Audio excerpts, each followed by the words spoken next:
அடுத்த பிஎம் முதல்வர் விஜய் அவர்கள் தான் அடுத்த பிஎம் அப்படின்ற லெவலுக்கு வந்து அவங்க ஹைப் கொடுத்துட்ருக்காங்க.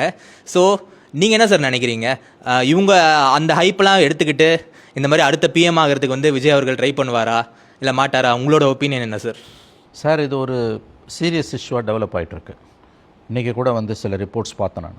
அக்ரஸிவாக வந்து ஹிந்தியில், எஸ்பெஷலி ஹிந்தியில், ஹிந்தி தவிர மற்ற மொழிகள்லையும் பண்ணுறாங்கன்னு கேள்வி. பட் ஹிந்தியில் வந்து ஃபோக்கஸ்டாக ஹிந்தியில் இந்த மாதிரி வந்து சோஷியல் மீடியா கேம்பெயின் ரீல்ஸ் நிறையா அதில் பொய்னா பொய், பச்சை பொய். அதாவது வந்து விஜய் வந்து எல்லா இமாம்ஸுக்கும் வந்து கவர்மெண்ட் சேலரி கொடுக்கறதுக்கு உத்தரவு போட்டார்.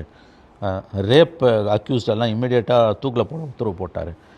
All sorts of cock and bull stories, பச்சை பொய். ஈவன் அசம்பிளியில் ஃபஸ்ட் டைம் நேஷனல் ஆந்தம் வந்து பாட வச்சாங்க. இந்த மாதிரி நிறையா பொய் கேம்பெயின் வந்து அதில் வந்து போயிட்டுருக்கு. இன்ஃபேக்ட் நான் அதை தான் உங்களுக்கு சொன்னேன், ஒரு மாதமோ 1.5 மாதத்துக்கு முன்னால் இந்தியா டுடேவே வந்து அதை பற்றி ஒரு ஸ்டோரியை ரன் பண்ணாங்க. இந்த மாதிரி ஃபேக் நரேட்டிவ்ஸை வச்சு விஜய்க்காக வந்து நார்த் இந்தியாவில் வந்து எப்படிப்பட்ட கேம்பெயின் நடந்துகிட்ருக்குதுன்னு, விஜயை வந்து பிரைம் மினிஸ்டராக ஃபோக்கஸ் பண்ணக்கூடிய வேலைகளும் நடந்துகிட்ருக்கு அப்படின்னு.